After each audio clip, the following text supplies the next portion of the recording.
أعوذ بالله من الشيطان الرجيم بسم الله الرحمن الرحيم قل إن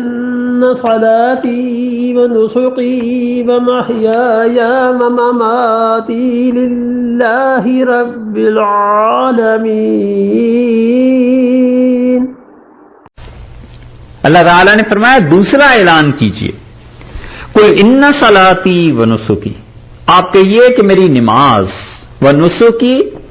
اور میری قربانی و محیایا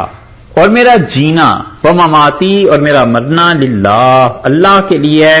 رب العالمین جو پروردگار ہے تمام جہانوں، لا شریک لہ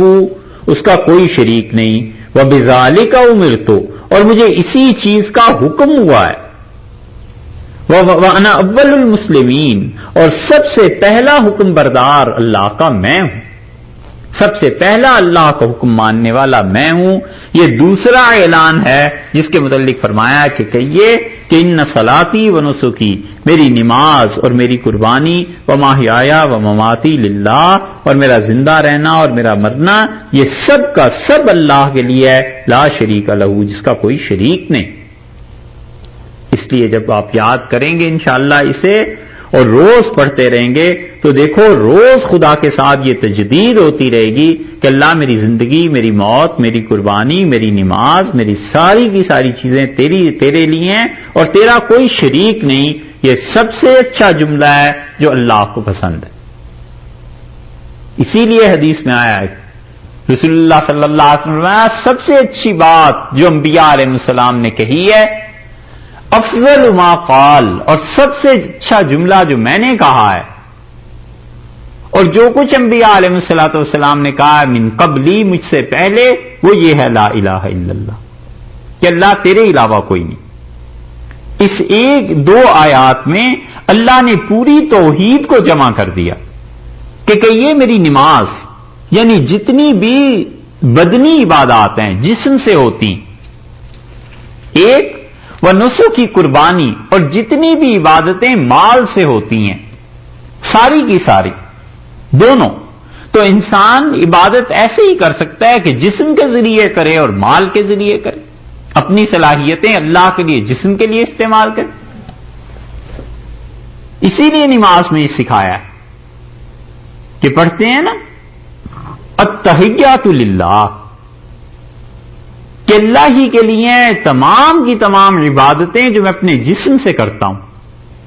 تحیات یہی ہیں،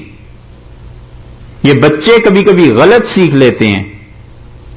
وہ پڑھتے ہیں التحیات للہ، بچوں کو کبھی سنو نا یہ پڑھتے ہیں التحیات للہ، حالانکہ یہ کوئی لفظ نہیں، الیاذ باللہ ڈر ہے کہیں نماز ہی نہ فاسد ہو جائے۔ یہ اصل میں تو لفظ یہی ہے نا التحیات للہ، اتہ کا کیا معنی؟ کچھ بھی نہیں۔ التحیات للہ، میری ساری زندگی کی جتنی بھی عبادتیں ہیں جسمانی طور پہ حیات کے ساتھ، زندگی کے ساتھ، یہ سب اللہ کے لیے ہیں۔ والصلوات اور میری نمازیں، والطیبات اور پاکیزہ رہنا، یہ اپنے مال کو پاک کرنا، جسم کو پاک کر رکھنا، یہ سب اللہ کے لیے ہے۔ اس لیے اس آیت میں کامل توحید خدا نے جمع کرتی ہے۔ ومحیایا ومماتی، تیسری چیز لے آئے کہ میری موت، زندگی، چوتھی چیز میری موت، مطلب ہے سارے کے سارے حالات، مطلب یہ ہے جو بھی مجھ پہ نازل ہوتے ہیں زندگی میں، دکھ ہیں، غم ہیں، پریشانیاں ہیں، خوشی کے مواقع ہیں، مسرت ہے، شکر کی ادائیگی کے مقامات ہیں، یہ بھی، اور موت میری وہ بھی، وہ چاہے شہادت کی ہے اور چاہے اپنے گھر پہ ہے اور چاہے کسی بھی حال میں ہے جس پہ اللہ راضی ہے، مجھے پسند آئے یا نہ آئے، خداوندہ یہ سب کا سب للہ رب العالمین، میری یہ سب کے سب کام اس ذات کے لیے ہیں جو پروردگار ہے سارے جہانوں کا۔ یہ اپنے آپ کو ٹوٹلی اس نے اللہ کے سپرد کر دیا کہ تیری تقدیر وہ بیماری کی صورت میں، تیری تقدیر موت کی صورت میں، تیرا فیصلہ تنگی کی صورت میں، تیرا فیصلہ خوشی کی صورت میں، تیرا فیصلہ زندگی کی صورت میں، تیرا فیصلہ ان تمام چیزوں میں جن میں مجھے تیرا شکر ادا کرنا ہے، یہ سب کا سب اللہ تیرے لیے۔ اور موت کچھ بھی ہے جو چیزیں میرے اختیار میں نہیں اور تو نے بھیجی ہیں جس میں میرا بس نہیں چلتا، میں اس پہ راضی اور خوش ہوں، وہ تیرا فیصلہ تھا اس لیے خوش ہوں۔ اور اللہ جو چیزیں میرے اختیار میں عبادت کی تھوڑی بہت جو ہو سکی ہیں جو کی ہیں وہ بھی تیرے لیے کی ہیں،